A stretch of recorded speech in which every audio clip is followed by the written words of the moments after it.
Good morning. सकाळचे वाजले होते 4. आईने मला आज लवकर उठवले कारण आम्हाला जायचं होतं लग्नाला.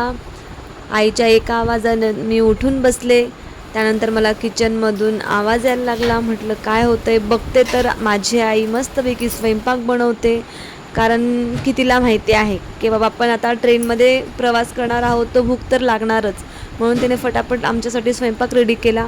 पण खरं सांगू ना तर मला अजिबात ट्रेनमधलं आवडत नाही. त्यानंतर आई म्हटली तू फटाफट आवर, आपल्याला जायचं आहे. मग मी मस्तपैकी अशी फ्रेश झाले. त्यानंतर मस्तपैकी आईने असा चहा म्हणजे हातात आणून दिला आणि मला म्हटली की फटाफट आवर, नाहीतर आपल्याला लेट होणार.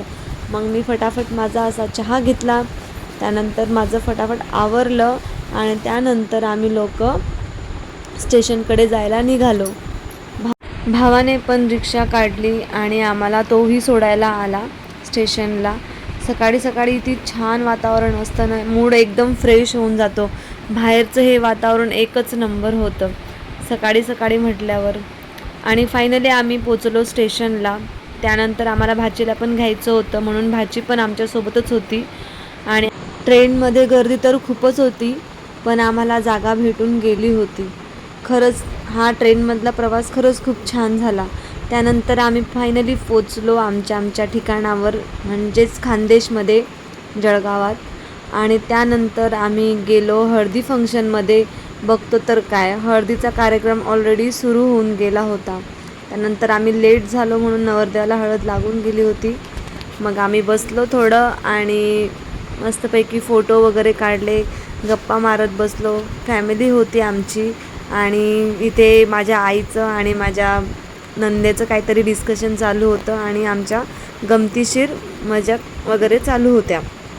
त्यानंतर आम्ही सर्वजण फोटो वगैरे काढत होते. आम्ही सगळ्यांकडे बघत होतो, कोण काय करतंय, कोणी कसं घातलंय, कोण कसं नाचतंय, कोण कसं बघतंय. आम्ही हे सगळं डिस्कस करत होतो. आणि खरं म्हणजे तर मला एवढी भूक लागली होती ना, आणि मला नवरदेवासोबत फोटो काढायचा होता, पण नवरदेव तर खूप बिझी होता. त्यानंतर मी नवरदेवाला आवाज दिला की चल बाबा आमच्यासोबत फोटो काढ. मग तो येऊन बसला आणि आम्ही लोकांनी फोटो वगैरे त्याच्यासोबत काढले. मग फायनली आम्ही जेवणाला गेलो. तिथे म्हणजे असं वाटत होतं कधी जेवण भेटते कधी नाही, एवढी भूक लागली होती. आणि सगळ्यांना नाचायचं पण होतं. आणि हा आहे आमचा छोटू डुगू, तो तर मला फटाफट आणून देत होता. तुला काय पाहिजे मला सांग फक्त. तो फटाफट जातोय, घेऊन येतोय. त्यानंतर DJ चालू झाला आणि सर्वजण नाचायला लागलेत. आता तुम्ही माझ्यासोबत हा सर्वांचा डान्स एन्जॉय करा.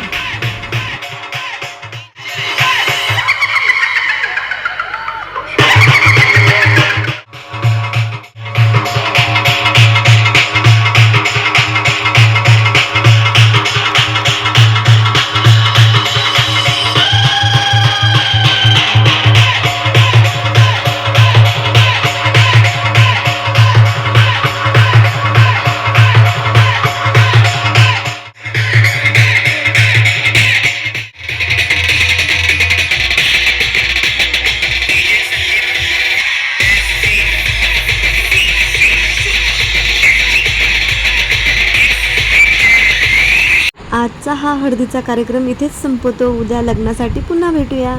Bye bye.